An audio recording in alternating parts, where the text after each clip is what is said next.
नमस्कार, मैं हूँ यू प्रकाश और हम सब जुड़े हुए हैं गाइडलाइन कोचिंग के यूट्यूब चैनल से। आज हम लोग बात करने वाले हैं important MCQ multiple choice question for JAC board 2023। इसमें से 3 से 4 सेट जो है प्रश्न डाले जाएंगे, जिसमें से लास्ट वाले जो सेट होंगे उसमें से जो एक सेट सैंपल सेट निकाला गया था जैक बोर्ड का, उसका भी सॉल्यूशन किया हुआ रहेगा। तो सीधा चलते हैं कुछ प्रमुख प्रश्नों के तरफ। उसमें से हम लोग पहले प्रश्न के तरफ चलते हैं। The number of electrons to be removed from a glass rod in order that it acquires a charge of 1 microcoulomb।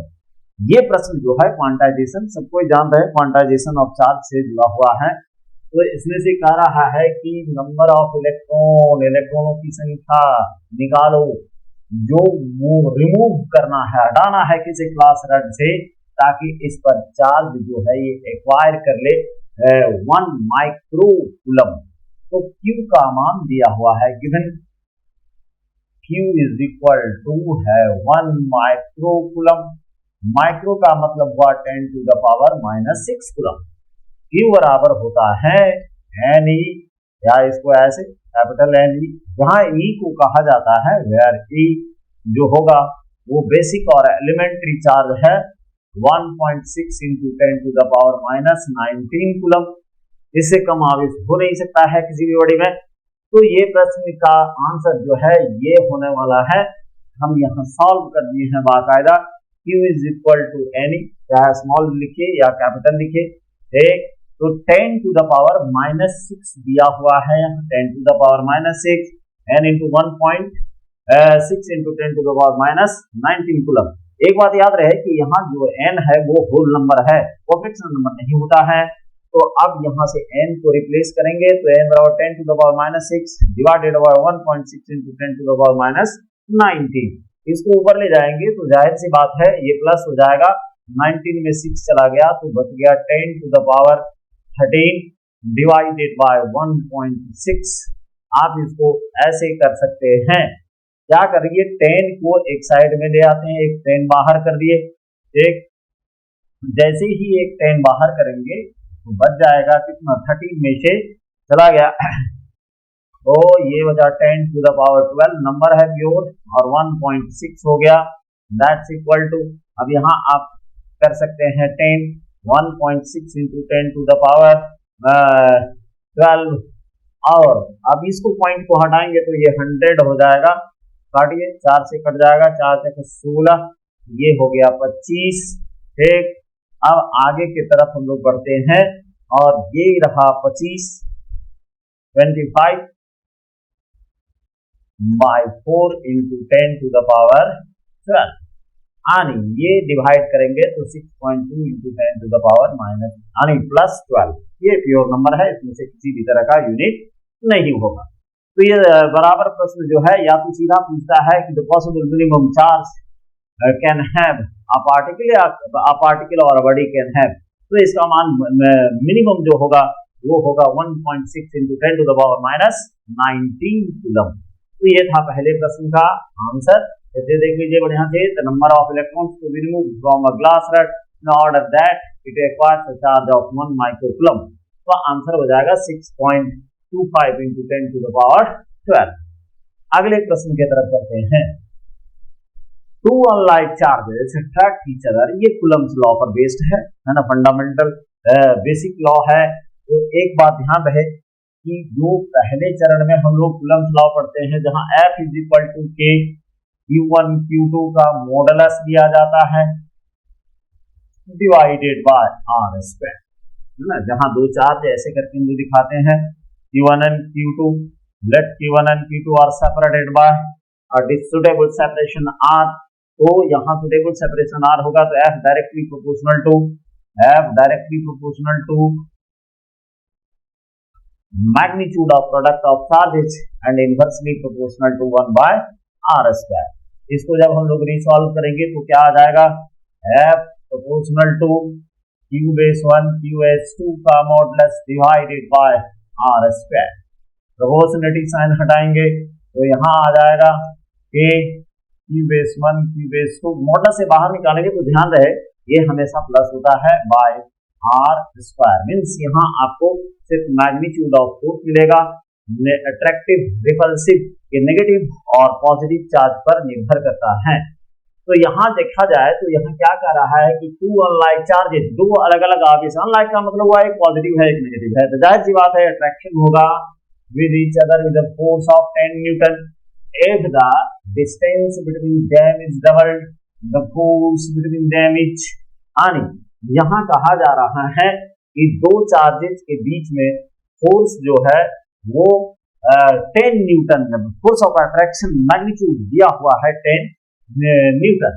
अब ये कह रहा है कि यदि डिस्टेंस को डबल कर दिया जाए तो दोनों के बीच में फोर्स का मान क्या होगा, मतलब चार्जेस कांस्टेंट रखे गए हैं, सिर्फ डिस्टेंस वेरिएबल किया गया है।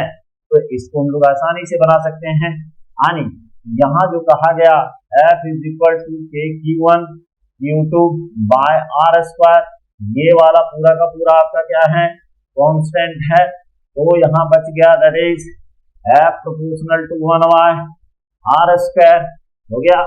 यहाँ देखिए F proportional to 1 by R square. तो यहाँ अगर हम लोग ऐसे लेकर के चले कि अगर F1 बराबर ये रहा F1, क्योंकि यहाँ R पर निर्भर कर रहा है, बराबर के, ये बदलने वाला नहीं है, K1 K2 bye R1 square. ठीक, इसके बाद में F2 is equal to K Q1 Q2 by R2 का स्क्वायर। अब यहाँ क्या करते हैं, डिवाइड कर देते हैं, डिवाइड करेंगे क्योंकि ये बदल नहीं रहा है, कह रहा है ना कि चार्जेस जो है वो कांस्टेंट है, केवल डिस्टेंस को वेरी करवाया जा रहा है।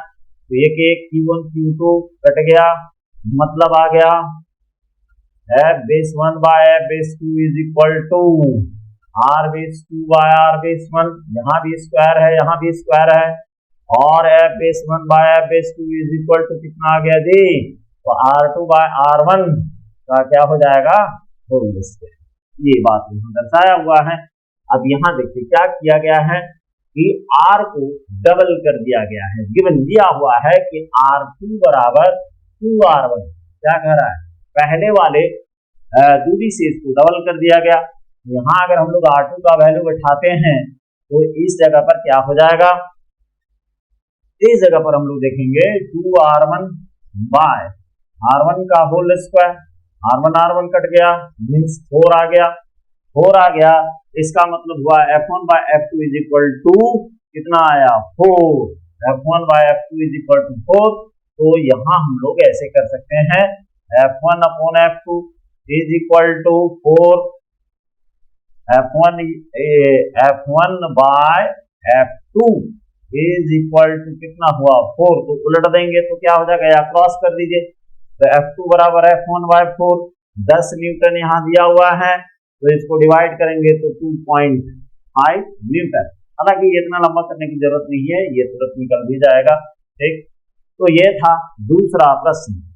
तीसरे प्रश्न की तरफ चलते हैं, चलिए दूसरे प्रश्न की तरफ चलते हैं। 3 नंबर में है 2 point charges of +2 microcoulomb and +6 microcoulomb repel each other, दो चार्जेज हैं, दो बिंदु आवेश है, एक है +2 माइक्रोकूलम, दूसरा है +6 माइक्रोकूलम। ये कह रहा है कि अभी फोर्स जो लगा रहा है 12 न्यूटन का। अब यहाँ देखिए क्या है, रिपल्सन है ना, क्योंकि पहले वाले में +2 माइक्रोकूलम है और दूसरे वाले में +6 माइक्रोकूलम है, हो गया। अब कह रहा है कि इसमें से जोड़ा जा रहा है -4 माइक्रोकूलम, जोड़ के देख लेते हैं ना। एडिटिविटी ऑफ चार्ज से कनेक्टेड है, पहला चरण जो है एडिटिविटी है, दूसरा कूलम्स लॉ। कूलम्स लॉ में हम लोग जानते हैं कि F proportional to Q1 into Q2, इसका मॉडुलस ले लेते हैं, है ना, इसका मॉडुलस हो गया। अब यहाँ जरा सा प्लस कर देते हैं -4 माइक्रोकूलम, यहाँ से हम लोग को पता चल जाएगा, फोर्स को पता चल जाएगा तुरंत, लेकिन यहाँ जो है -4 माइक्रोकूलम, इसको सीधा रखना है, ये आ जाएगा कितना -2 माइक्रोकूलम। और अब Q2 के जगह पर, इस जगह पर देखिए ये Q1 के जगह पर आ गया और Q2 के जगह पर +2 माइक्रोकूलम, ये रहा Q बेस 2, एक प्लस और एक माइनस। इसका मतलब हुआ कि फोर्स यहाँ क्या हो जाएगा, अट्रैक्शन हो जाएगा। अब जरा सा देखते हैं कि F proportional to Q1 Q2, मतलब हो गया Q1 हो गया 2 माइक्रोकूलम और ये हो गया 2 माइक्रोकूलम। जाहिर सी बात है फोर्स का मान जो है वो आपका कितना हो जाएगा, 2 दूनी 4, है ना, क्योंकि फोर्स के डायरेक्टली प्रोपोर्शनल होता है। 12 न्यूटन है। दूसरे ढंग से भी इसको निकाला जा सकता है। पहला वाला फोर्स जो है 12 न्यूटन है, फिर इसके बाद में वहां जो है फोर्स का Q1 Q2 का जो है वो दिया हुआ था, तो वैसे भी निकाल सकते हैं। नहीं तो उतना लंबा नहीं करके, क्योंकि एग्जाम में उतना समय नहीं रहता है, शॉर्टली आप ऐसे निकाल सकते हैं। 2 दूनी 4 अट्रैक्शन आ गया ये वाला। अगले प्रश्न की तरफ चलते हैं। An alpha particle and a beta particle are projected into the same electric field. The ratio of forces on them is, चल अल्फा पार्टिकल है और बीटा पार्टिकल है, तो charge on beta, charge magnitude की बात कर रहे हैं हम यहाँ, magnitude of charge on beta, magnitude of modulus की बात कहा जा रहा है। Magnitude of charge on beta particle -1.6 into 10 to the power -19 kilometre. भाई मॉडुलस ले लीजिए तो आ गया 1.6 into 10 to the power -19 kilometre, हो गया पॉइंट नंबर 1। फिर कह रहा है एक अल्फा पार्टिकल, तो magnitude of charge, magnitude of charge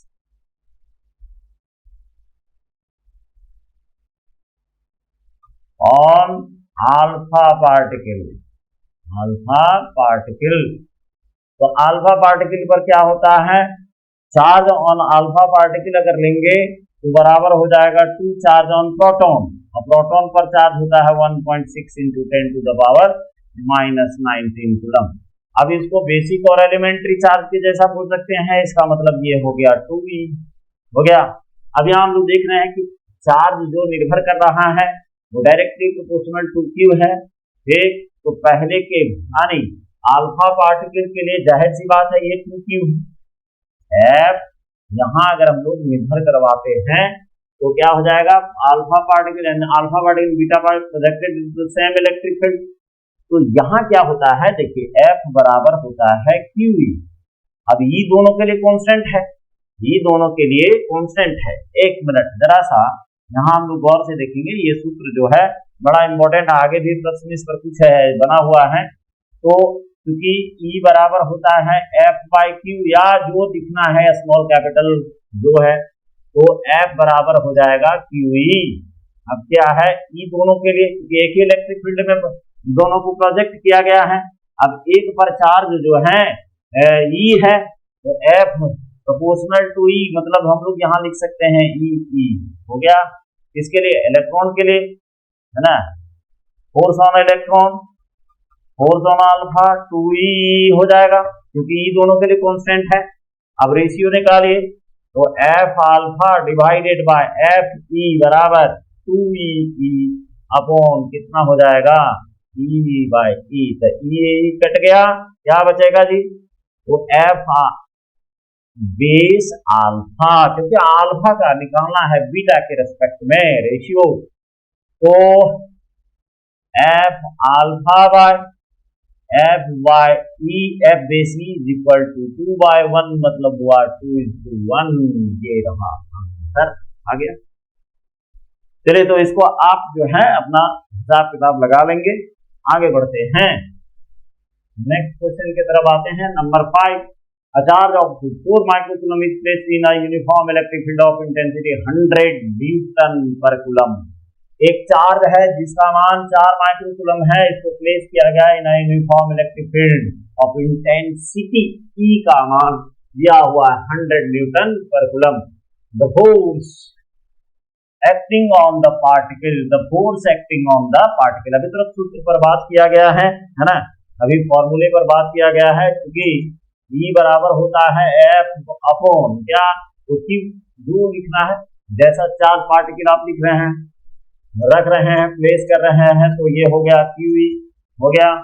अब यहाँ सीधा बैठा देना है, चार्ज का मान कितना है, तो 4 माइक्रोकूलम, माइक्रो का मतलब 10 टू द पावर -6, और ये हो गया 100, तो 2 जीरो कम हो जाएगा, 4 into 10 to the power minus, ये है ना, 4 into 10 to the power 4 newton. ये आपका आंसर है। नेक्स्ट क्वेश्चन की तरफ चलते हैं। A particle of mass m carrying a charge q is placed in a vertical electric field so that it is suspended in air in equilibrium against of gravity. The intensity of electric field intensity is n। यहाँ field का मान पूछ रहा है। एक कह रहा है कि एक इलेक्ट्रिक फील्ड है। चलिए इलेक्ट्रिक फील्ड को हम लोग देख लेते हैं। पहले इलेक्ट्रिक फील्ड का डायरेक्शन जो है अपवार्ड की तरफ है। नंबर 2 ये इलेक्ट्रिक फील्ड हो गया और इलेक्ट्रिक फील्ड का डायरेक्शन अपवार्डली है, ऊपर की तरफ है। यहां एक पार्टिकल सस्पेंड कर रहा है और ये पार्टिकल जो है क्या है, इसका मास m है और चार्ज q। ठीक, तो जाहिर सी बात है कि चार्ज अगर प्लस q इस पर से दर्शाया जा रहा है तो इसका मतलब हुआ कि F बराबर यहाँ क्या हो जाएगा, QE। ऊपर की तरफ काम करेगा जिधर इलेक्ट्रिक फील्ड है, यानी इधर फोर्स काम कर रहा है। इसका मास दिया हुआ है m और ये रहा mg। हो गया। अब है क्या, particle of mass m carrying a charge q is placed in a vertical electric field so that it is suspended in the air in equilibrium। Equilibrium है, ना ऊपर जा रहा है ना नीचे जा रहा है। इसका मतलब हुआ कि F बराबर क्या हो जाएगा, mg, यानी F is equal to mg। अब F का मान क्या है, इसका मॉडुलस ले लीजिए। तो इसका मॉडुलस अगर हम लोग लेंगे तो F is equal to QE का मॉडुलस। QE का मॉडुलस लेंगे, इसका मतलब F का मान कितना हो गया, QE। यानी यहाँ हम लोग किसको बैठा सकते हैं, QE बराबर mg। यस, तो mg बराबर QE या QE बराबर mg, तो E का मान निकल जाएगा mg बाय Q। देखिए यहाँ से E का वैल्यू यहाँ भी बगल में निकाल के दिखा देते हैं, mg बाय Q। ये आंसर आ गया। ये था प्रश्न। फिर एक बार समझें। एक कण है जिसका मास m है, ये चार्ज जो है Q, उसको प्लेस किया गया है एक ऐसे इलेक्ट्रिक फील्ड का जिसका डायरेक्शन ऊपर की तरफ है, अपवार्डली है। ये क्या कर रहा है, इस पर जो इलेक्ट्रिक फोर्स लग रहा है ना, वो बैलेंस कर रहा है। इसका वेट इक्विलिब्रियम में है, संतुलन की अवस्था में है। इसका मतलब जितना अपवार्ड फोर्स लगेगा उतना ही डाउनवार्ड फोर्स लगेगा, है ना। तो ये पूछने लायक प्रश्न है, इस पर ध्यान रखना है। ये रहा छठा प्रश्न। 7वें की तरफ चलते हैं। A proton and a neutron are sent into electric field. एक प्रोटॉन है और एक न्यूट्रॉन है, ये दोनों को भेजा गया कहाँ, इलेक्ट्रिक फील्ड में। The ratio of acceleration of proton. अब देखिए क्या है, सीधा कि दोनों के एक्सेलरेशन का अनुपात क्या होगा। कौन कौन भेजा जा रहा है, प्रोटॉन और न्यूट्रॉन। तो यहाँ क्या होता है, अभी जैसे कि हम लोग बात कर चुके हैं, और बात क्या किया गया, जरा सा देख लेते हैं इसको कि भाई E is equal to F by Q होता है। तो यहाँ हम लोग कर सकते हैं QE और m इज इक्वल टू कितना हो जाएगा, QE हो जाएगा। तो A बराबर क्या हो जाएगा, QE बाय m।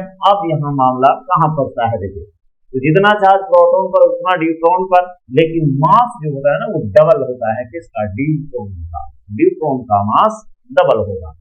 तो अगर हम लोग चलें तो acceleration of proton is equal to QE, charge वही रह जाएगा, m p कर देते हैं, एंड एक्सेलरेशन ऑफ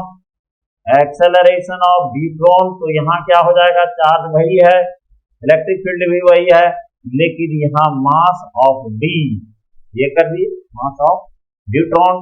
तो न्यूट्रॉन का मास याद रखना पड़ेगा, ये न्यूट्रॉन का मास 2 इंटू मास ऑफ प्रोटॉन हो गया। अब इसको हम लोग यहाँ सॉल्व कर देते हैं, दोनों का अनुपात निकालिए, है ना। दोनों का अनुपात यानी acceleration of proton divided by acceleration of neutron. अब एक्सेलरेशन ऑफ प्रोटॉन का मान आ गया QE upon m base p divided by QE upon, अब यहाँ मास जो है ना न्यूट्रॉन का बैठा देते हैं 2mp, हो गया। इस जगह पर जो मास है ये डबल है, तो यहाँ क्या होगा, QE कट गया, MP कट गया, देखिए ये वाला कट जाएगा, Q चला जाएगा ऊपर, और सीधा हम लोग यहाँ लिख सकते हैं A base P acceleration of proton acceleration of deuteron बराबर 2:1, यानी इन दोनों का अनुपात अगर देखें तो हो जाएगा acceleration of P is to acceleration of d is equal to 2:1। ये रहा पूरा सॉल्यूशन। तो ये यहाँ दिया हुआ है, यहाँ केवल हिंट किया हुआ था, तो इसको हम पूरा सॉल्व कर दिए। कैसे कैसे किए? A proton and a neutron are sent into an electric field, ratio of the acceleration of proton and neutron each. तो यहाँ रहा सूत्र, ये फॉर्मूले से हम लोग सीधा चलते चले गए।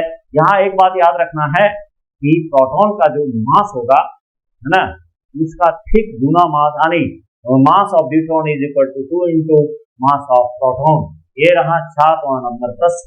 8वें की तरफ चलते हैं। At the centre of cubical box plus q charge is placed, value of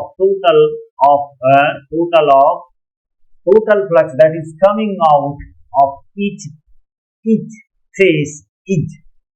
देखिए यहाँ क्या है, क्यूबिकल बॉक्स है, और क्यूबिकल बॉक्स में क्या होता है कि सारे जो इसके एजेस होते हैं वो आपका समान होगा। ये है, यानी जितने एजेस होंगे इसके सब समान होता है। ये फटाफट इसको देख लेते हैं। और ये गॉसिस थ्योरम से जुड़ा हुआ है। गॉसिस थ्योरम सबको याद होगा, बहुत महत्वपूर्ण जगह है गॉसिस थ्योरम। It's very important.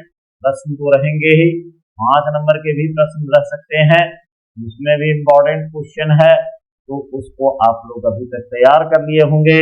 यहाँ ऑब्जेक्टिव की बात है, अंदर में प्लस क्यू है, कितने फेसेस हैं जी? 6 फेसेस हैं। चलिए सॉल्यूशन में हम लोग यहाँ आते हैं। We know that from the Gauss's theorem total electric flux link phi बराबर q by epsilon base naught. अब प्रत्येक सबका एक जैसा होता है ना, एरिया, सरफेस एरिया एक जैसा। तो 1/6 और ये प्रत्येक इसमें 6 भाग में बांट दीजिए, 1/6 into Q by epsilon base naught, यानी ये प्रश्न का आंसर आ गया। नेक्स्ट में चलते हैं, देख लीजिए इसको। अब आगे की तरफ बढ़ते हैं, आगे की तरफ यही प्रश्न में हो सकता है थोड़ा सा चेंजेस किया जाए। ये प्रश्न इंपॉर्टेंट है। चार्ज क्यू माइक्रोकूलम, यहाँ जो है माइक्रोकूलम है, तो वो ये at the place of eight the centre of a cube, एक वही क्यूब है, इसके सेंटर पर प्लेस किया गया है। The flux coming out from any surface will be, यानी प्रत्येक सरफेस, एनी सरफेस, दूसरी लैंग्वेज में ऐसे पूछ सकता है, फंसने की जरूरत नहीं है। तो यहाँ पिछले वाले प्रश्न में आते हैं। ये वाला जो है ना दिया हुआ है कूलम, इसका मान दिया हुआ है और इसका मान दे दिया है क्या, क्यू गुना, यानी इस जगह पर हम लोग का जो निकला हुआ है वो निकला हुआ है क्यू बाय, जरा सा यहाँ देख लेते हैं, हाई बेस एस, एक सरफेस, इच सरफेस से q by epsilon base naught, है ना, q by 6 epsilon base naught है ना, क्योंकि 1/6, क्योंकि 6 सरफेस, 1 2 3 4 5 6 हो गया ना। एक कमरे को देख लीजिए, अगल बगल में जहाँ रहते हैं वहां कमरे को देखिए तो वहां 6 फेसेस नजर आएंगे। इस तरीके से हाई बेस एस यहाँ ये आया है, बस खाली क्यू का वैल्यू चेंज कर देना है, और क्यू का वैल्यू आया देखिए 1/6 हो गया, और यहाँ जो है क्यू का वैल्यू जो दिया हुआ है वो है q इंटू 10⁻⁶, ये वाला आंसर है। ठीक, अब आते हैं जैसे फाई का होता है, फाई बराबर ये, तो ये का मान ऐसे भी, इसका यूनिट्स भी डाल दिया हुआ हो सकता है, ये है ना, अभी मतलब हुआ है बाय क्यू इंटू ए, हो सकता है यूनिट्स में लिखा हुआ हो तो न्यूटन मीटर स्क्वायर पर कूलम हो सकता है, यहाँ न्यूटन मीटर स्क्वायर पर कूलम हो सकता है, यहाँ भी लिखा हुआ रहता है, गलत वाले में पहले लिखा हुआ रहता है न्यूटन मीटर स्क्वायर पर कूलम, न्यूटन मीटर स्क्वायर पर कूलम, यहाँ चूंकि यूनिट छूटा हुआ है इसीलिए ऐसा करना पड़ रहा है, पर कूलम ये रहा, तो पहला इसका आंसर हो जाएगा। नेक्स्ट क्वेश्चन की तरफ चलते हैं। नेक्स्ट क्वेश्चन जो है electrostatic potential and potential energy से है ना, तो इसमें से सीधा हम लोग आते हैं पहले प्रश्न में, कह रहा है potential difference between two plates separated by a distance of 1 millimeter is 100 volt. The force of an electron placed in between the plates is, यहाँ देखिए क्या है, दो मेटालिक प्लेट्स हैं और दो मेटालिक प्लेट मतलब कैपेसिटर, इनडायरेक्टली बात हो गया, कैपेसिटर है, बीच में एक इलेक्ट्रॉन प्लेस किया गया है। जाहिर सी बात है कि अगर ये प्लस क्यू है और ये माइनस क्यू है तो इलेक्ट्रिक फील्ड का डायरेक्शन इधर होगा। हो गया। अब इसमें से फोर्स का मान पूछ रहा है, मैग्नीट्यूड पूछा जा रहा है। घबराने की जरूरत नहीं है क्योंकि हम लोग जान रहे हैं कि ये जो है अट्रैक्ट होगा नेगेटिव, वो रिपेल करेगा, ये अट्रैक्ट करेगा।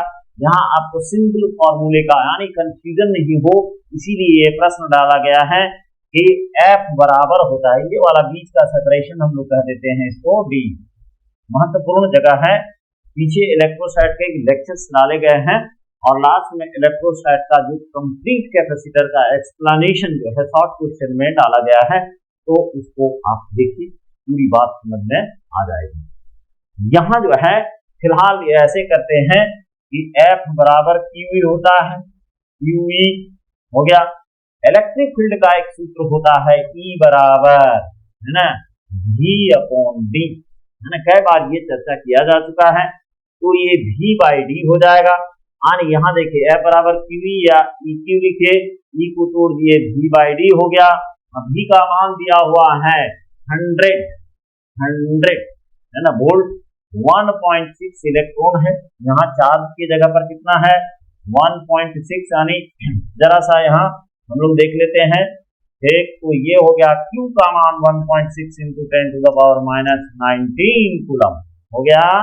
अब D का मान, अब इसको 100 से ऐसे करने की कोई जरूरत नहीं, नाम रखा है मिली, मिली का मतलब ही होता है 10 टू द पावर माइनस 3, जैसे 1 मिलीमीटर, तो ये मतलब हो गया 10 to the power minus 3 metre, है ना, समय गंवाने की कोई जरूरत नहीं है। तो ये हो गया -3, D हो गया। अब इसको ऊपर ले जाएंगे तो ये हो जाएगा 3 2 5, 5 में 5 प्लस है -19 -14 न्यूटन, ये रहा आंसर, यानी 1.6 into 10 to the power minus कितना 14 न्यूटन निकल गया। चले तो ये आंसर था। अगले प्रश्न की तरफ चलते हैं, फटाफट आते हैं। अगले प्रश्न, sphere has charge of 50 coulomb, the absolute potential at a point at distance 10 to the power minus 12 metre from the sphere is, एक स्फीयर है और ये स्फीयर से वो दिया जा रहा है कितना, तो चार्ज का मान दिया गया है 50 कूलम।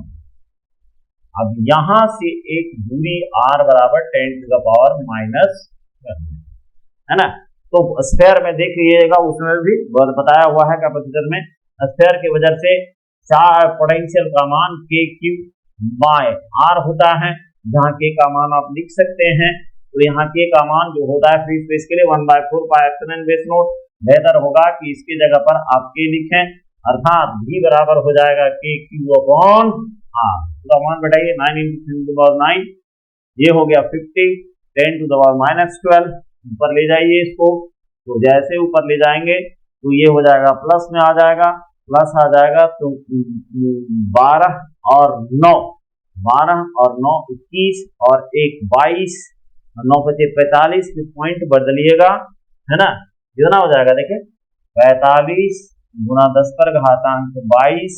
अब इसको पॉइंट में बदलना है तो एक काम कीजिए 10/10 से गुना कर दीजिए, आराम से निकल जाएगा 10/10, एक 10 इधर ले आइए तो आ जाएगा 4.5 into 10 to the power 23 volt, ये आ गया। ठीक, तो आसानी से ये प्रश्न बन सकता है, थोड़ा सा डाटा पर ध्यान देना है। चलिए तो आगे बढ़ते हैं और आगे आते हैं। The potential energy of proton, एक प्रोटॉन है जिसका potential energy 3.2 into 10 to the power minus 18 joule है एट अ पर्टिकुलर पॉइंट, तो वहां इलेक्ट्रिक पोटेंशियल का मान क्या होगा। ठीक, तो इलेक्ट्रिक पोटेंशियल का मान पूछा जा रहा है। पोटेंशियल एनर्जी दिया हुआ है, सिंपल सा है, ये V बराबर होता है WQ, हो गया W/Q। तो या हम लोग इस तरह से लिख सकते हैं W बराबर QV या VQ, तो यहाँ W बराबर VQ कर दीजिए सीधा, V बराबर W/Q। W का मान दिया हुआ है यानी वही पोटेंशियल एनर्जी, क्योंकि अगर इलेक्ट्रिक फोर्स के द्वारा या बाय या अगेंस्ट ऑफ वर्क डन होता हो तो electric force is a conservative force, तो वो डायरेक्टली पोटेंशियल एनर्जी के फॉर्म में लिखा जाता है। इसका मतलब ये जो वर्क डन है इसको हम यू लिख सकते हैं यानी V बराबर U बाय Q, ऐसे भी लिखा जा सकता है। तो ये U भी लिखा जा सकता है। खैर यहाँ आप समझिए और सीधा इस पर काम करने देना है। तो 3.2 into 10 to the power minus 18 और 1.6 हो गया चार्ज, क्योंकि यहाँ जो है पोटेंशियल प्रोटॉन पर चार्ज, यहाँ चार्ज का मान plus 1.6 into 10 to the power minus 19 coulomb है।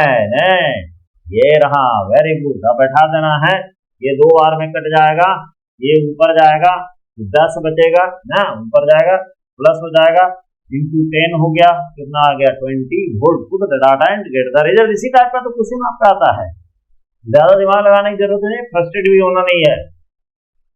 The potential difference between two plates separated by 1 mm is 1000 volt. The force of an electron placed between the plate each.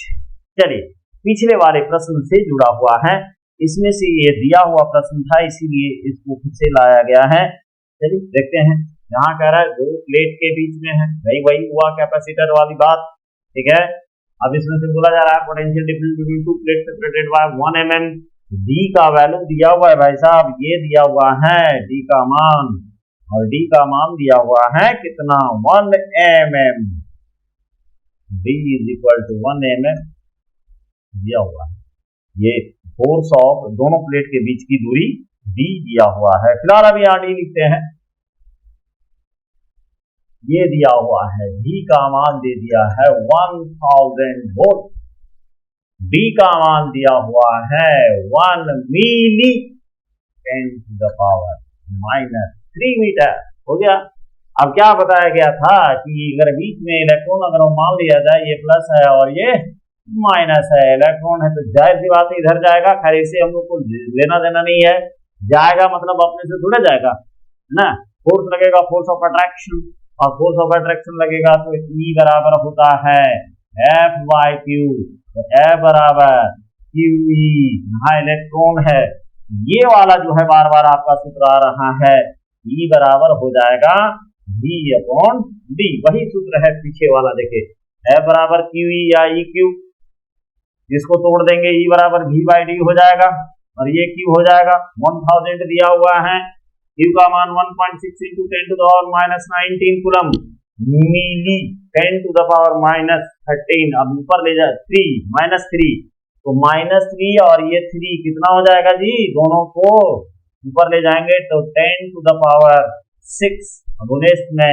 6 चला गया 13 बच गया 1.6 into 10 to the power minus 13 Newton. ये रहा इस प्रश्न का हल। अब बढ़ जाते हैं और आगे, चलिए आगे की तरफ चलते हैं। An isolated metal sphere of radius r is given a charge q. The potential energy of the sphere is। भाई देखिए, हर एक मेटल जो होता है, यानी जो भी आप लेते हैं, स्फीयर लेते हैं, एक प्लेट भी लेते हैं, तो इट्स कैपेसिटर, क्योंकि पहला तो प्लस यानी एक तो कैपेसिटर तो खुद जो प्लेट है वो आपका हो गया पार्ट नंबर 1, और दूसरा प्लेट नंबर 2 जो होता है अर्ध, उसका रोल प्ले करता है। इसका मतलब हुआ कि वैसे भी बताया हुआ है, आप देख सकते हैं उसमें से कैपेसिटर में एनर्जी के बारे में सारा डिटेल दिया हुआ है। एन आइसोलेटेड मेटल स्फीयर जिसका रेडियस r है, given a charge q, the potential energy of the sphere is. तो स्फीयर का पोटेंशियल का मान क्या होता है, जैसे बताया गया, कई बार इसको हम रिपीट भी किए हैं। तो एक स्फीयर है, उसका सेंटर ये रहा और इसका आर, अब भले आप रेडियस यानी पेरीफेरी पर पूरा का पूरा चार्ज दें, लेकिन इसको माना जाता है कि ये सेंटर्ड पर क्या है, सेंटर के पास कंसंट्रेटेड होता है, और इसकी वजह से किसी भी पॉइंट पर अगर हम लोग पोटेंशियल का मान निकालते हैं तो के क्यू अपॉन आर हो जाएगा, जहां के बराबर 1/4 पाई एप्सिलॉन बेस नॉट। अब यहाँ आता है ये वाला एनर्जी। आप पिछले लेक्चर में से इलेक्ट्रोस्टैट का जो 11वां लेक्चर है उसको देखिए, उसमें से सारा series parallel potential energy, potential यानी एनर्जी डेंसिटी और पैरेलल प्लेट कैपेसिटर सब कुछ निकाला हुआ, एक एक पॉइंट उसमें से डिस्कस किया हुआ है। तो यू बराबर हाफ सी वी स्क्वायर हो गया। सी का मान देखिए जी, यहाँ जो है भी निकल गया। अब क्या होता है, सी का मान क्यू बराबर क्या होता है जी, सी भी। तो सी बराबर क्यू बाय भी, फटाफट यहाँ निकाल लेते हैं। सी का मान क्यू और भी का मान हो जाएगा कि क्यू और बटा में आर गया, ये गया। ठीक, अब यहाँ देखिए क्या हो जाएगा, सी बराबर आर बाय के, अब 1/4 बेस नॉट, इसका मतलब हुआ ये ऊपर चला जाएगा। इसका होता है ना के बराबर कितना होता है, 1/4 बेस नॉट होता है, तो ये ऊपर चला जाएगा, कितना आ जाएगा 1/4 बेस नॉट का मतलब हुआ वो ये चला गया 4 बेस नॉट और ऊपर में आर मल्टीप्लाई कर देंगे, ये आ गया कैपेसिटेंस। तो हाफ सी वी स्क्वायर होता है 1/2 और कैपेसिटेंस का मान 4 बेस नॉट आर। और ये वाला देखिए कितना था, है ना, यहाँ अगर इसको हम सॉल्व करेंगे तो कितना आ जाएगा, क्यू बाय 4 बेस नॉट। कुछ नहीं करना, खाली के का वैल्यू बैठा देना, और जैसे के का वैल्यू बैठाएंगे तो ये आ जाएगा Q square by 4 base not. तो ये देखिए ये हो जाएगा क्यू स्क्वायर, 4 से 16 कट गया, 4 दूनी 8, ये आपका आंसर आ गया। आर स्क्वायर कटेगा, देख लीजिएगा इसको, है ना, सॉल्व किया हुआ है, सारा कंसेप्ट इसमें से दिया जा रहा है। आगे वाले प्रश्न किसी को अगर जल्दी लगा हो तो बढ़िया से गौर से देख लेंगे, है ना। हाँ, ये रहा। अब आते हैं 15वें प्रश्न पर। Two protons at a distance of 0.53 into 10 to the power minus 10 meter. The potential energy of the system is 2 electron volt, है ना। देखिए दो चार्ज को ये बताया हुआ है, इसमें भी दो चार्ज सिस्टम दिखेगा, पोटेंशियल वाले लेक्चर में से डाला हुआ है। Q1 Q2 को इस दो को इंफिनिटी पर लाना है, इसका पोटेंशियल यहाँ भी है ना। V बराबर पॉइंट चार्ज के लिए क्या होता है जी, तो के क्यू अपॉन आर होता है, और W बराबर क्या होता है, या ऐसे करके शॉर्टली निकाल देते हैं, V बराबर W बाय क्यू। तो W बराबर क्या हो जाएगा, V Q, V into Q. Very good, हो गया। अब मान लिया जाए यहाँ Q2 को Q1 वाले क्षेत्र में लाया जा रहा है, तो 1 का अगर पोटेंशियल निकालेंगे तो यहाँ 1 हो जाएगा, पक्का हो गया। और यहाँ 2 को ला रहे हैं तो यहाँ 2 हो जाएगा। अब V का वैल्यू रख दीजिए, तो V का वैल्यू अगर रखेंगे तो W बराबर क्या हो जाएगा, K Q1 Q1, यहाँ हो गया Q1 और ये हो गया R, और बगल में क्या है Q2, ये रहा।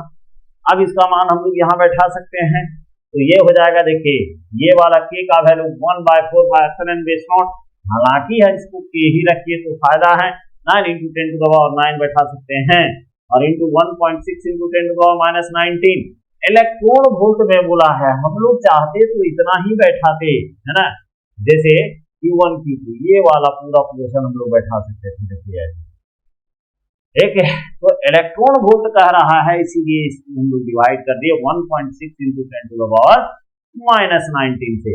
तो जब ये करेंगे तो एक वाला हट जाएगा ना, तो एक ही बचेगा ना, फिर इसको 10 को ऊपर ले जाएगा, 19 हो जाएगा, 19 हो जाएगा ये, ठीक, 19 हो जाएगा। तो फिर आपका ये वाला देखिए, ये वाला कट गया और ये ले जाएंगे 19, तो ये 19 और 19 गया, फिर यहाँ 9 और ये 16 9 और फिर ये 0.53 से आप डिवाइड करेंगे तो इतना आपका आंसर आ जाएगा। कैसे कैसे किए, देखिए Q1 Q2, तो ये वाला हो गया 9 × 10 to the power 9, Q1 Q2 दोनों का मान बराबर है, तो फिर 2 प्रोटॉन्स, यहाँ Q1 Q2 जो चार्ज है ये भी प्रोटॉन है, और ये भी जो है Q1 बराबर भी प्रोटॉन है, Q2 बराबर भी प्रोटॉन है।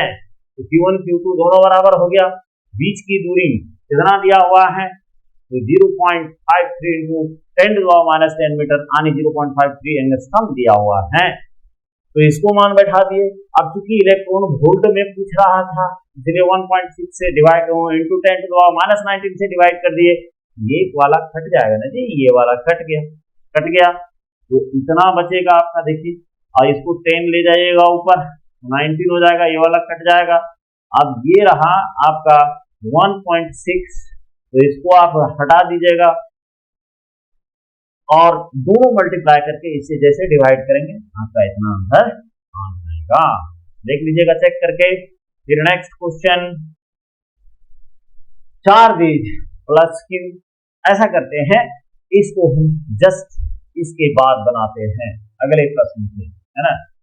ये जो है आपका क्या नंबर है 16, plus q minus 4q plus 2q are arranged at the corners of an equilateral triangle of side 0.15 metre, एक q बराबर 1 microcoulomb, their mutual potential energy बराबर क्या होगा।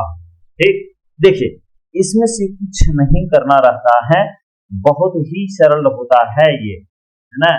जरा सा देखिए, ये रहा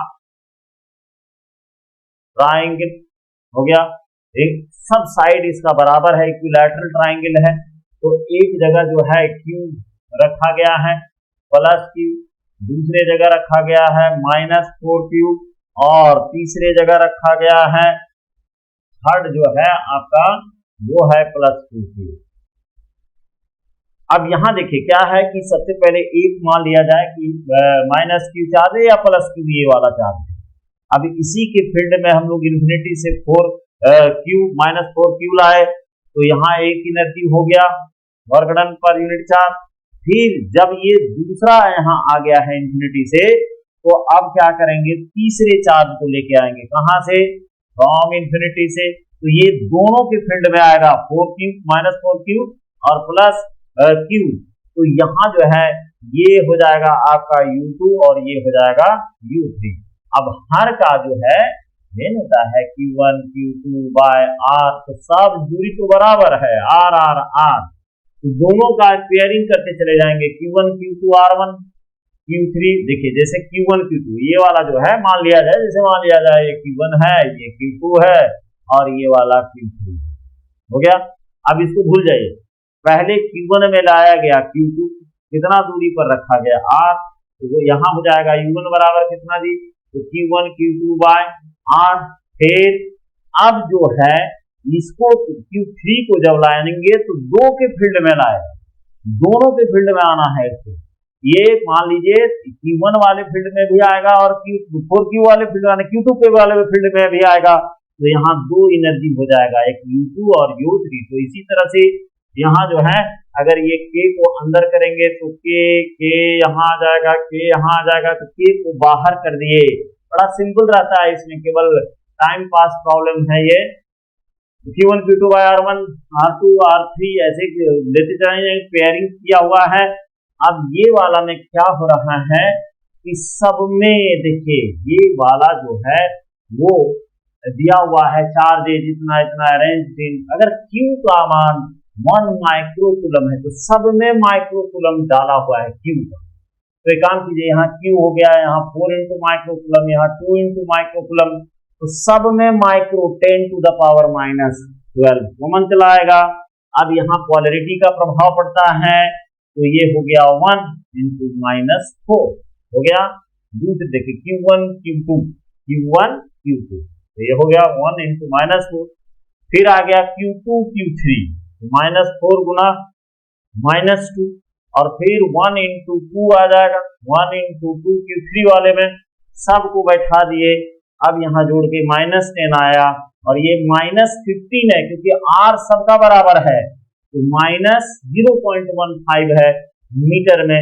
अब जैसे इसको सॉल्व करेंगे तो ये देखिए कट जाएगा, 3 से 15 0.05, ये वाला जो है इसको आप पॉइंट ऊपर ले जाएंगे, 2 जीरो ऊपर ले जाएंगे तो यहाँ 5 हो जाएगा।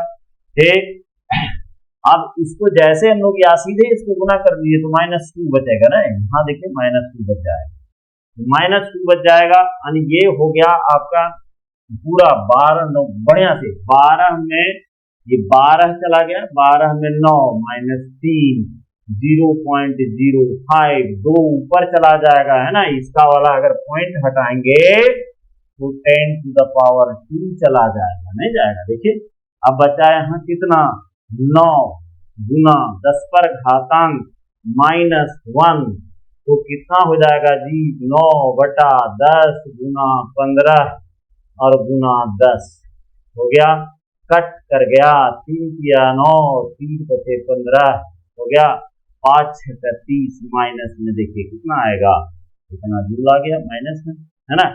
तो ये इस तरह का प्रश्न जो है वो 1-2 बार एग्जाम में आ चुका है, सावधान रहने की जरूरत है। अब चलते हैं अगले प्रश्न के तरफ। Capacity of a parallel plate capacitor या कंडेंसर ओल्ड नेम है is 10 microfarad. Farad is the SI मात्रक, है ना, SI unit of capacitor. When the distance between its plates is 8 centimeter, if the distance between the plate is reduced to 4 centimeter, its capacity will be, देखिए जरा सा इसमें से हम लोग बात कर लेते हैं। कैपेसिटर, पैरेलल प्लेट कैपेसिटर शुरू से खींचते आ रहे हैं। ये रहा 2 प्लेट, दोनों के बीच की दूरी दिया हुआ है, ठीक है। अब ये कह रहा है ना कि इसका C का मान 10 माइक्रोफैराड है। अभी फिलहाल इसका जो है वो D1 है, दूरी हो गया। तो कह रहा है ना कि देखिए एक कैपेसिटी है कैपेसिटर का, जिसका एक कैपेसिटर है पैरेलल प्लेट कैपेसिटर, उसका 10 माइक्रोफैराड जो है उसका कैपेसिटेंस है। जब डिस्टेंस बिटवीन इट प्लेट यानी D1 का मान दिया हुआ है, D1 is equal to 10 centimetre, है ना। और रेशियो मैंने जो ना बदलने की जरूरत नहीं है, सब फालतू है, मिक्सचर में मतलब ये करो, है ना, टाइम लंबा कितना नहीं है, क्योंकि यहाँ रेशियो में आएगा, कट जाएगा। If the distance between the plate is reduced to 4 centimetre यानी D2 बराबर 4 सेंटीमीटर कर दिया। तो कह रहा है कि कैपेसिटी इंक्रीज करेगा भाई, इनवर्सली प्रोपोर्शनल होता है, C is equal to epsilon base naught A upon D। दोनों प्लेट के बीच में अगर हम लोग दूरी घटाएंगे तो निश्चित रूप से कैपेसिटेंस का मान बढ़ता है।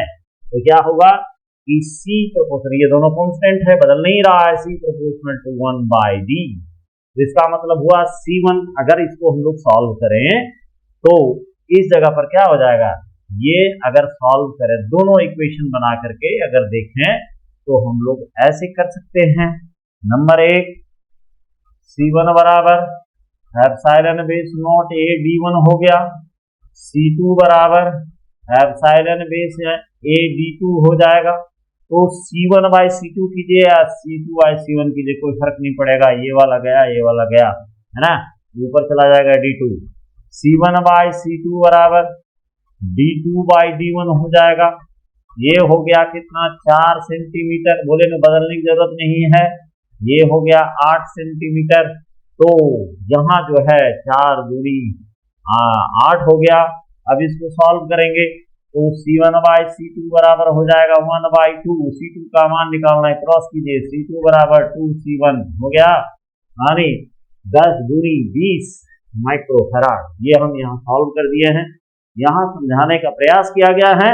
समझदार है, एग्जाम का समय है तो इसको आप समझ गए होंगे, यानी आंसर हो गया नंबर 3। चलिए प्रश्न नंबर अगले प्रश्न में चलते हैं। 3 capacitor each of 6 microfarad are connected together in series and then connected in series with the parallel combination of 3 capacitor. नाम दिया हुआ है, 3 कैपेसिटर, पहला हो गया 6 माइक्रोफैराड, ये जो है are connected together in series में 3 है, and then connected in series with the, और फिर वो सीरीज में कनेक्टेड किया गया जो पैरेलल कॉम्बिनेशन है of 3 capacitor, 2 microfarad, 4 microfarad and 2 microfarad.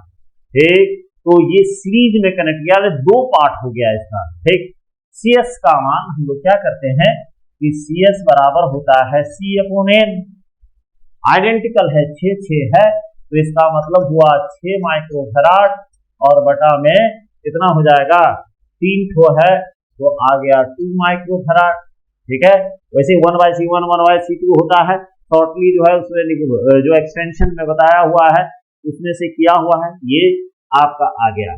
इसके बाद में पैरेलल में फिर किसको कनेक्ट किया गया है, तो CP बराबर, देखिए कितने कितने को कनेक्ट किया गया है, तो 2 4 6 और 2 8 क्योंकि पैरेलल में क्या होता है C1 plus C2 plus C3, तो 2 2 4 4 8 माइक्रोफैराड हो गया।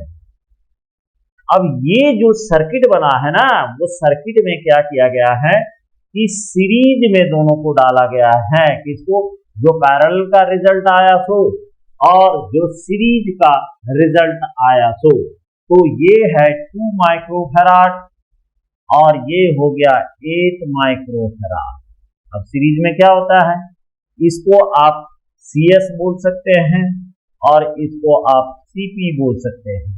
तो सीरीज के लिए क्या होता है जी, 1/C बराबर 1/C1 प्लस 1/C2 हो गया। इस जगह पर 1/C बराबर 1/CS प्लस 1/CP। अब इसका एलसीएम ले लीजिए, 1/C, C का हो जाएगा CS गुना CP, तो CP प्लस CS, इसी को आप पलट सकते हैं। Therefore C is equal to CS गुना CP और ये हो जाएगा CS plus C base P हो गया, यही है, ठीक। तो C base S plus C base P, जरा सा इसको हम बढ़िया से लिख देते हैं, C base S plus C base P। यहां सूत्र डायरेक्ट हम कर दिए हैं, C is equal to CS into CP, CS plus CP, और ये 2 गुना 8 और 2 जोड़ 8, तो ये हो जाएगा 8 2 10 16 1.6 माइक्रोफैराड। ये आंसर इसका आता है। तो अगर ये पूछता है तो आप वैसे सीधा भी पूछ सकता है ना, सीधा भी पूछ सकता है और घुमा करके भी इस तरह से पूछ सकता है। तो इस पर, इसके लिए आप रेडी हो जाए। क्वेश्चन अगले प्रश्न की तरफ करते हैं। चलिए अगले प्रश्न, 2 capacitors of 0.5 microfarad and 1 microfarad are connected in parallel across a battery. If the charge on 0.5 microcoulomb is 50 microfarad, 0.1 वाला जो है 0.5 माइक्रोफैराड के पास 50 माइक्रोकूलम है। तो चार्ज ऑन अदर कैपेसिटर, यही तो खेल है। पैरेलल में क्या है, पैरेलल में अगर 2 कैपेसिटर हैं, ऐसे कनेक्ट किया गया है और इससे फिर बैटरी कनेक्ट कर दिया गया है। बैटरी बोला जा रहा है भाई, है ना, बैटरी मतलब एक सेल बना के नहीं छोड़ना है ऐसे। तो पैरेलल में क्या होता है कि जितना ऊपर वाले का पोटेंशियल होगा उतना नीचे वाले का पोटेंशियल होगा। कहने का मतलब C1 के अक्रॉस जितना होगा C2 के अक्रॉस से जितना होगा, दोनों का पोटेंशियल क्या होगा, बराबर होगा। अब मान लिया जाए कि ये चार्ज Q1 स्टोर किया, ये चार्ज Q2 स्टोर किया, तब V बराबर Q बराबर क्या होता है जी, CV। तो V बराबर क्या हो जाएगा, Q/C, ये रहा। तो यहाँ जो है देखिए, अब ये Q1/C1 हो जाएगा इसके लिए, Q1/C1, ठीक। और दूसरे के लिए क्या हो जाएगा, ये मान लीजिए V1 है, हालांकि दोनों बराबर होता है, और V2 बराबर क्या हो जाएगा, Q2/C2 हो गया, ये रहा। तो V1 बराबर V2 हो जाएगा, V1 बराबर V2। अब V1 बराबर V2 मतलब Q1/C1 और Q2/C2, दोनों को यहाँ देखिए बैठा दिए, है ना। तो यहाँ Q2 का वैल्यू निकालना है, ठीक। ये माइक्रोफैराड आपका कट जाएगा, तो Q2 बराबर ये ऊपर जाएगा 0, कट जाएगा 5, कितना आएगा देखिए 100 माइक्रोकूलम। समझ में आ गई बात। तो ये पैरेलल अगर रहेगा तो पोटेंशियल डिफरेंस जो होगा वो दोनों बराबर होगा, ये V1 बराबर V2 होगा। ये पहचान है, ये इसका आइडेंटिटी है। दो अगर कैपेसिटर पैरेलल में रहे तो इसका आइडेंटिटी होता है कि इसके अक्रॉस पोटेंशियल डिफरेंस दोनों के अक्रॉस बराबर होगा।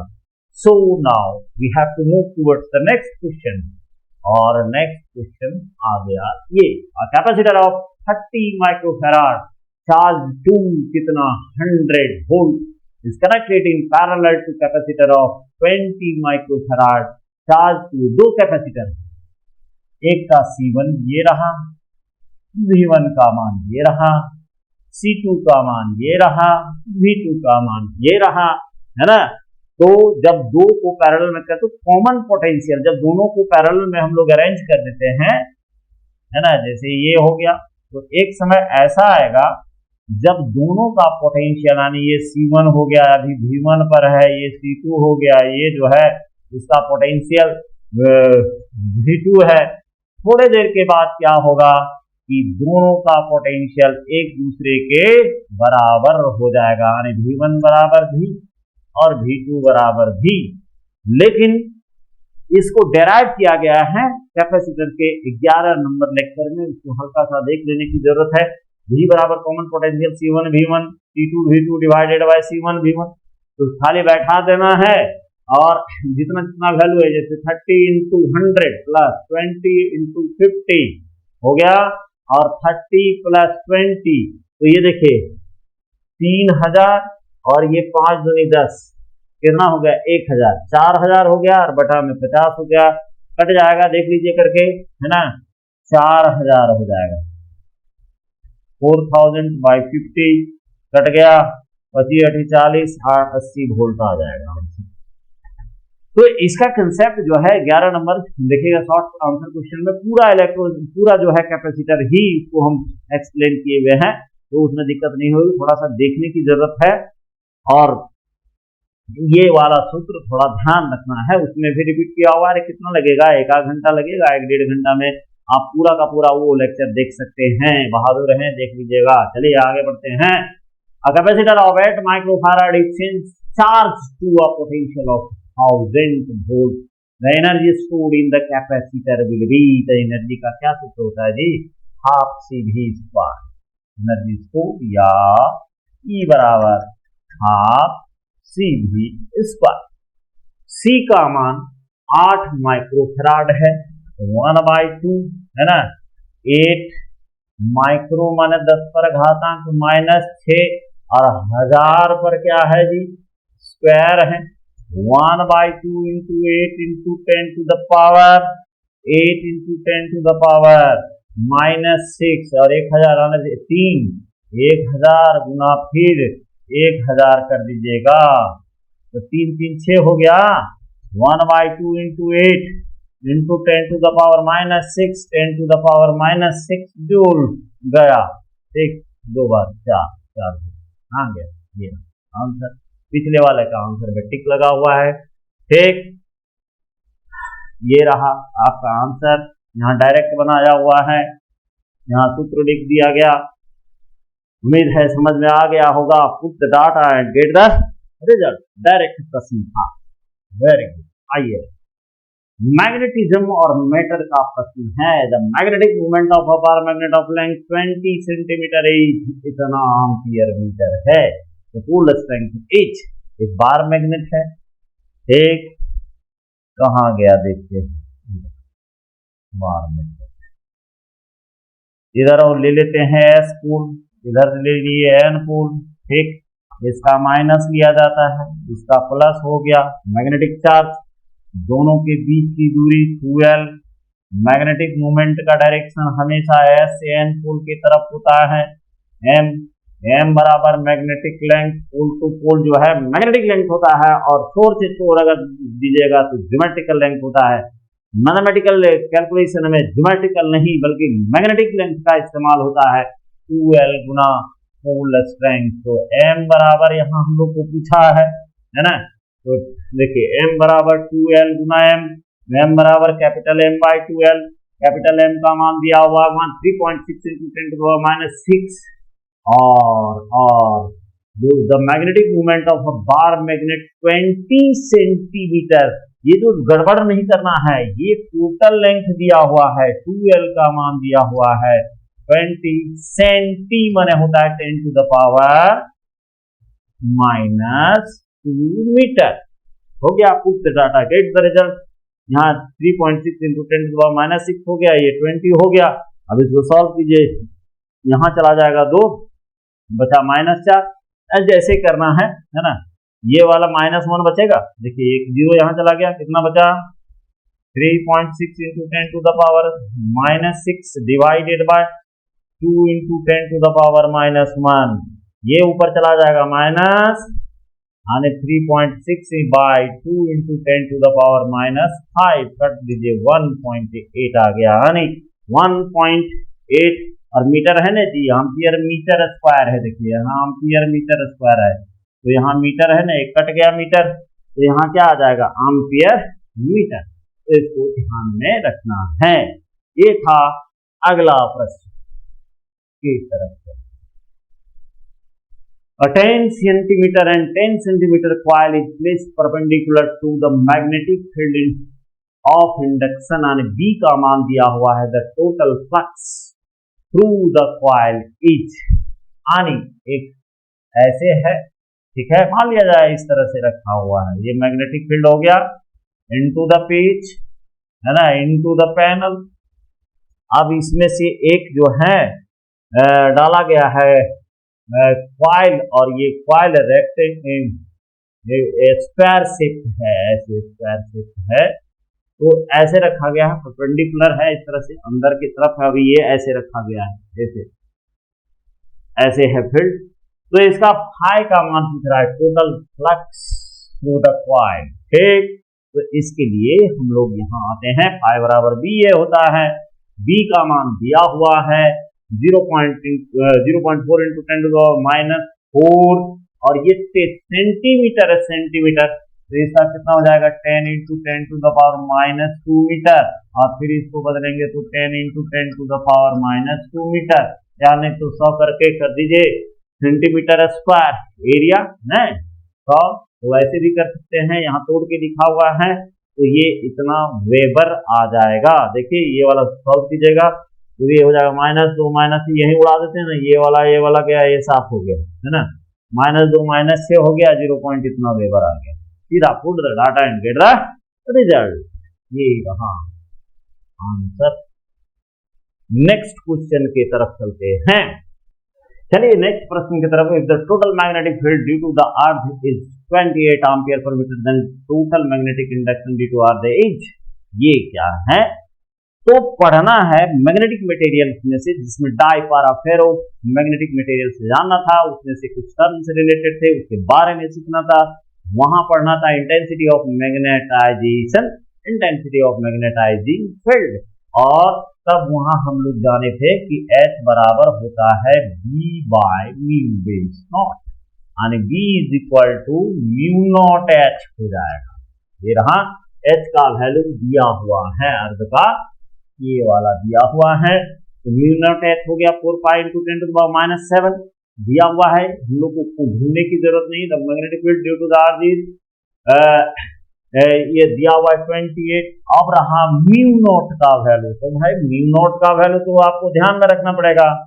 म्यू नॉट का वैल्यू जो होता है कितना होता है, म्यू नॉट का वैल्यू होता है 4 pi into 10 to the power -7 हो गया, -7 बैठा दिए, 28 से गुना कीजिए, और वो ये गाउस में दिया हुआ है आंसर, यहाँ इसमें गाउस में मिलेगा आपको, और 10 टू द पावर -4 टेस्ला बराबर 1 गाउस होता है, तो 1 टेस्ला बराबर कितना हो जाएगा, 1 टेस्ला बराबर कितना हो जाएगा, तो 1 बाय 10 टू द पावर -4 माने 10 टू द पावर 4 गाउस हो जाएगा, है ना।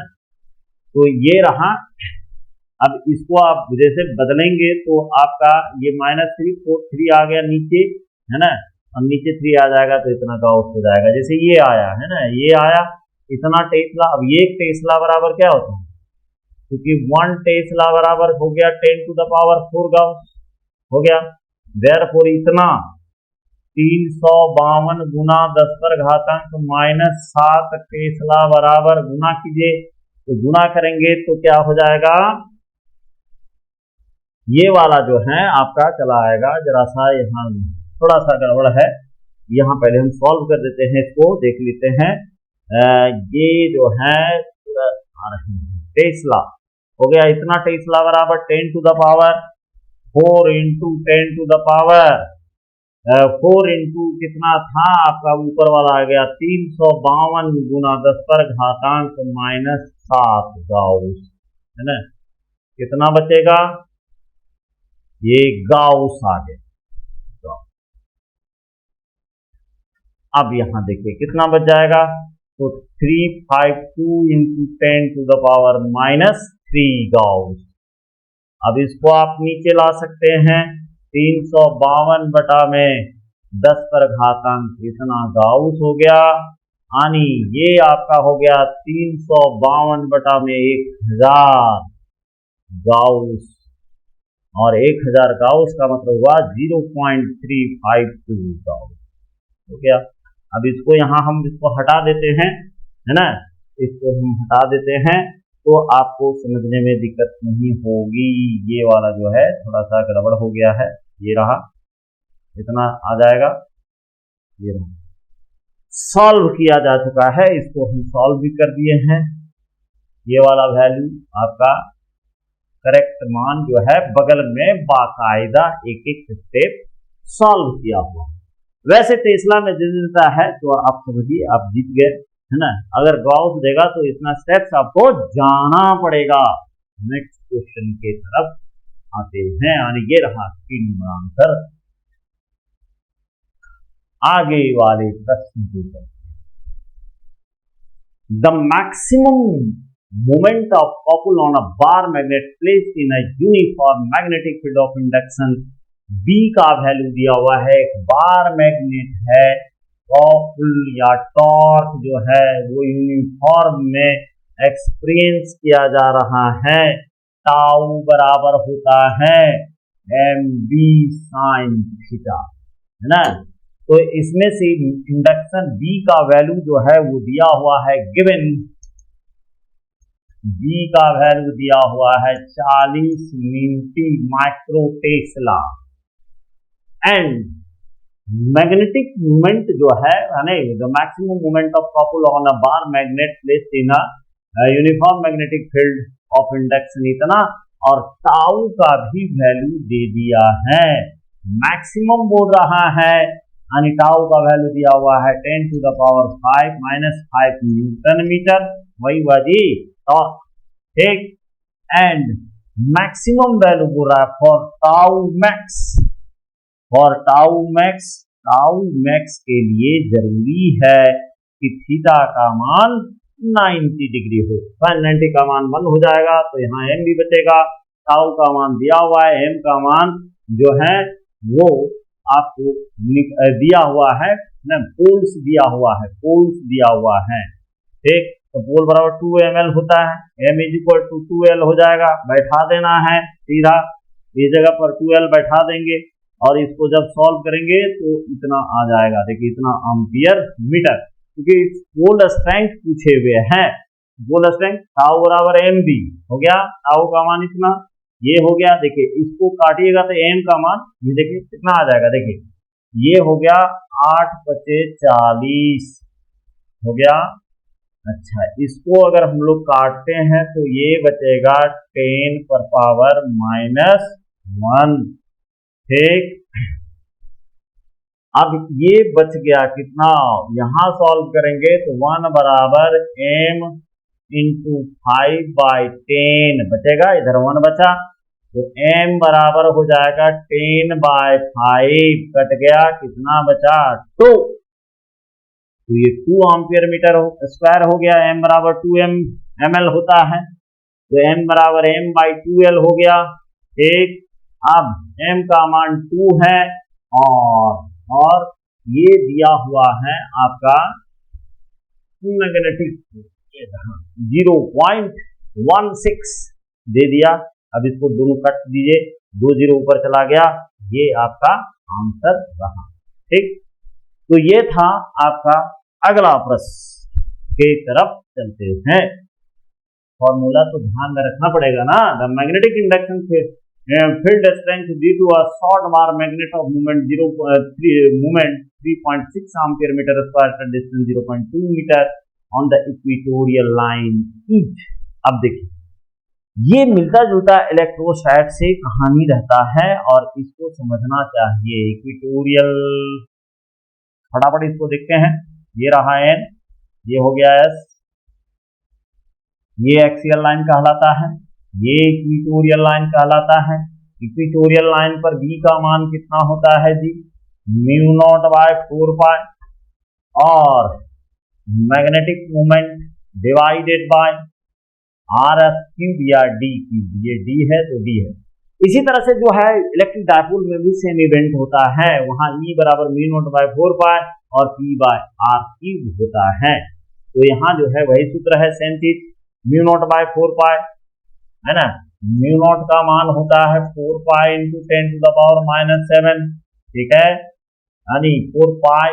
अब यहाँ देखिए दिया हुआ है म्यू नॉट बाय 4 पाई। एक मिनट, ज्यादा कंजूसी हो गया, इसको जरा सा साफ करके डालते हैं। म्यू नॉट का वैल्यू होता है 4 पाई इंटू 10⁻⁷, तो म्यू नॉट बाय 4 पाई का वैल्यू कितना हो जाएगा जी, 10⁻⁷। डायरेक्ट बैठा देते हैं, है ना।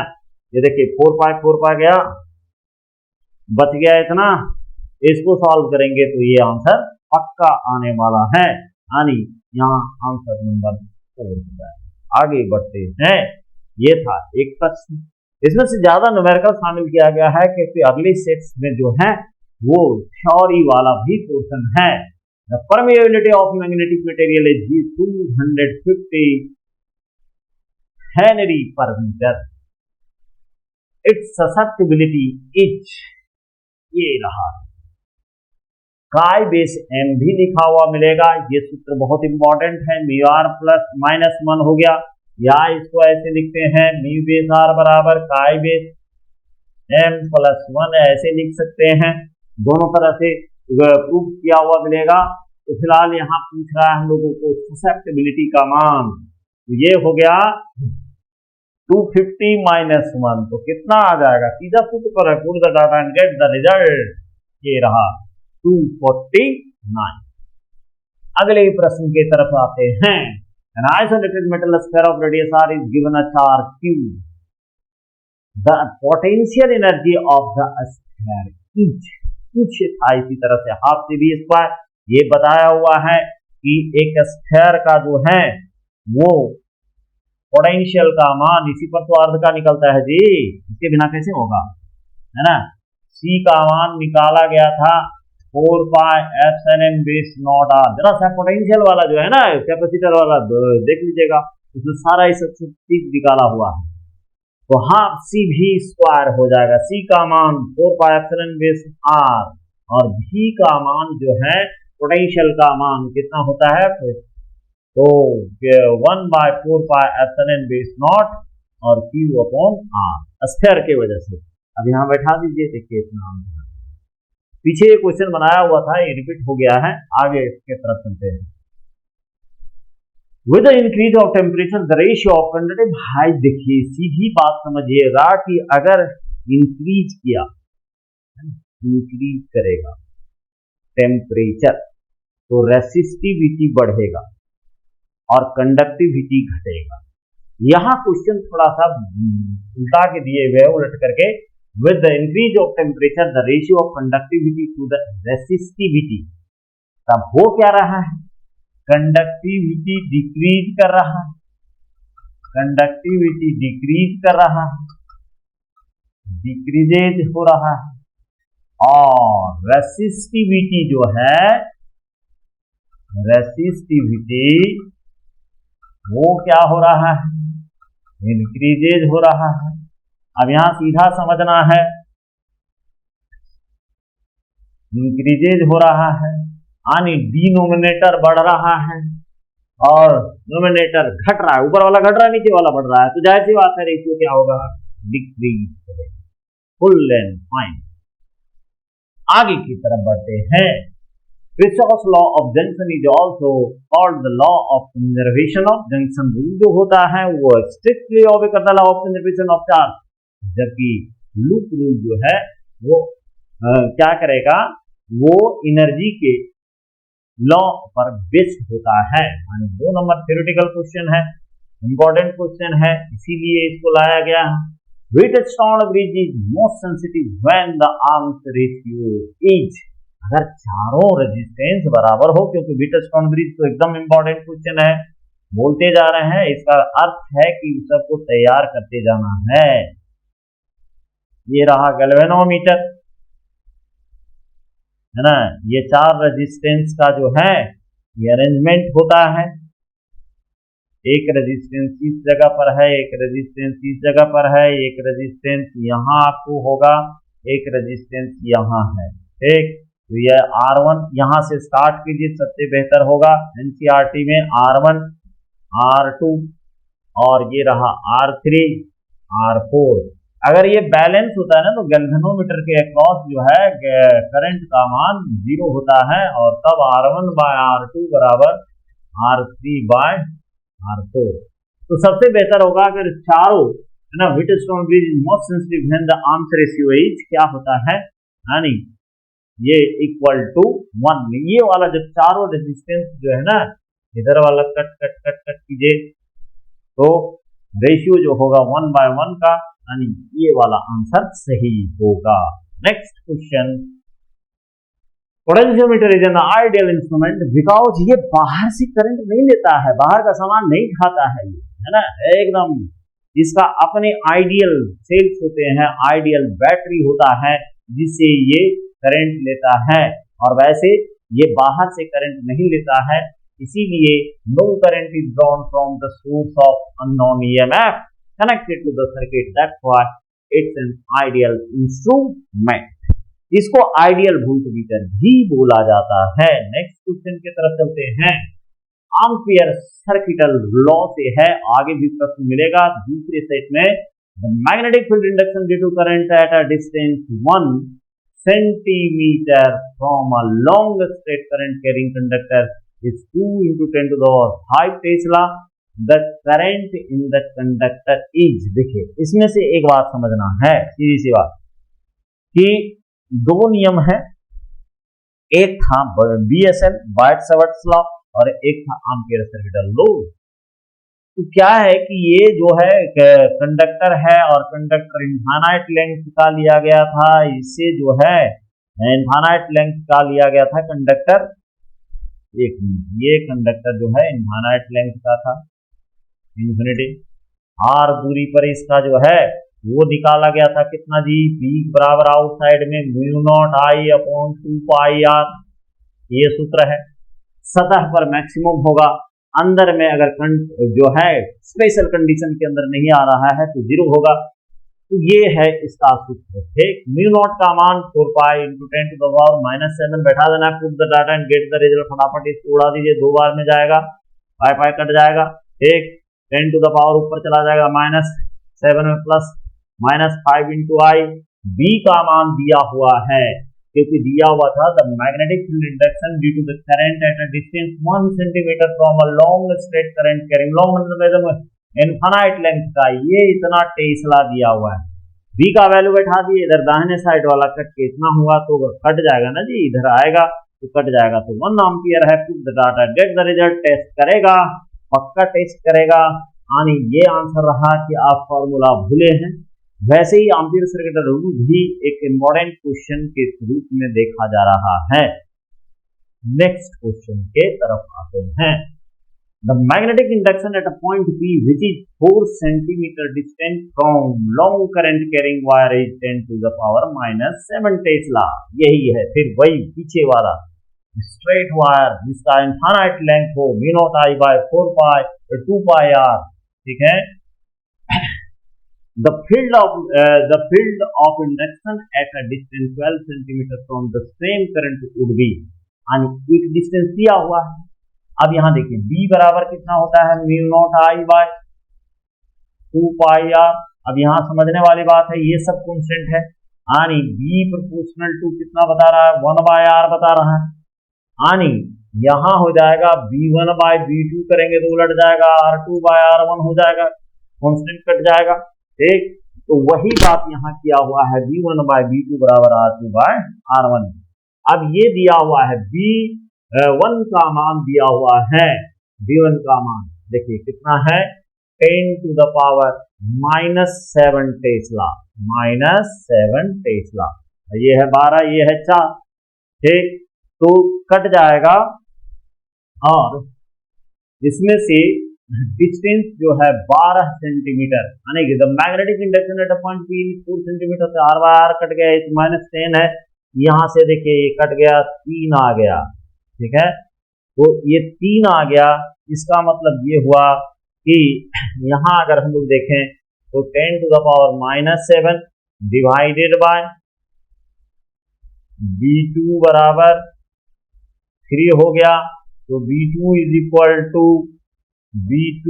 इक्वल टू कितना हो जाएगा, 1 by 3 into 10 to the power -7 यानी ये हो जाएगा 0.33 इंटू 10 टू द पावर -7। अब मान लिया जाए कि 3 पॉइंट आपको करना है, ठीक है, तो इसमें से हम लोग ऐसे कर सकते हैं, यहाँ जरा सा देख लीजिएगा मित्र, V1 बाई V2 बराबर R2 बाई R1। तो V1 का वैल्यू बता रहा है कितना, 4 सेंटीमीटर पर, 4 सेंटीमीटर पर बड़ा -7 टेस्ला है ना। तो ये आपका आ गया। अब इसमें से हम लोग अगर 3.33 करना चाह रहे हो तो 1 पॉइंट खिसका दीजिएगा इधर, ठीक, तो 1 पॉइंट 10/10 कर देंगे, 10/10 कर दिए तो ये 1 से गुना कर देंगे तो ये हो जाएगा आपका 3.3 इंटू 10 टू द पावर -6। तो 3.33 माइनस ये वाला जो है आंसर -6 वाला होगा, सही ये रहा। जरा सा इसको चेक कर लेना है, ठीक। यहाँ हम फिर इसको रिपीट कर दे रहे हैं, एक जरा सा मिसप्रिंट है इस जगह पर, तो ये हो जाएगा आपका -6। नंबर 1 वहां सॉल्व किया हुआ है, वह सामने में, इसीलिए सॉल्व कर दिया गया कि पूरा पूरा जो है मिसप्रिंट है। अभी क्वेश्चन के लिए ये लास्ट क्वेश्चन है, 35वां number. The magnetic induction at a point of 1 centimeter from a straight long current carrying conductor is found to be 1 into 10 to the power -5 Weber per meter square. The current that is passing through the conductor is, वही पहले वाले प्रश्न को repeat किया गया है। एक लंबा कंडक्टर है ना, इनफाइनाइट लेंथ का, 1 into 10 to the power, b का वैल्यू दिया हुआ, b का वैल्यू कितना है, ठीक। अब ये हो गया, इतना दिया हुआ है। द मैग्नेटिक, इतना माने 10 to the power -5 weber per metre square है। अब यहाँ कह रहा था magnetic induction at a point 1 centimetre, R का वैल्यू का मान है 1 सेंटीमीटर, यानी दिया हुआ क्या क्या है देख लेते हैं। बी का मान दिया हुआ है, बी का वैल्यू दिया हुआ है, बी का वैल्यू कितना है, 10 to the power -5 weber per metre square हो गया, ठीक। आर का वैल्यू दिया हुआ है 1 सेंटीमीटर, मतलब 10 to the power -2 हो गया। अब यहां बैठा दीजिए, ये देखिए, ये बी का मान है, ये दिवाला कट जाएगा, बी नोट का मान है, ये गया, पाई पाई कट गया, 2 बार में ये कट जाएगा, ठीक। और अब जो है इसका बारी है, ये देखिए, ऊपर जाएगा तो 5 बचेगा, ऊपर जाएगा तो 5 बचेगा ना, ये वाला 5, और इधर से ये दोनों कट जाएगा, तो आई बराबर कितना बचा, देखिए 1/2 बचेगा, आई बराबर 1/2, इसका मतलब ये आंसर सही है, यानी 2 नंबर। इस तरह से ये पहला सेट खत्म हो गया, और अब बारी आ रहा है दूसरे सेट का। दूसरे सेट में कुछ न्यूमेरिकल क्वेश्चन जो है इसी तरह से सेलेक्ट करके डाला गया है, उसके बाद कंसेप्चुअल क्वेश्चन है, तो जितना क्वेश्चन होगा वो तुरंत डाल देंगे। सबको शुभ रात्रि।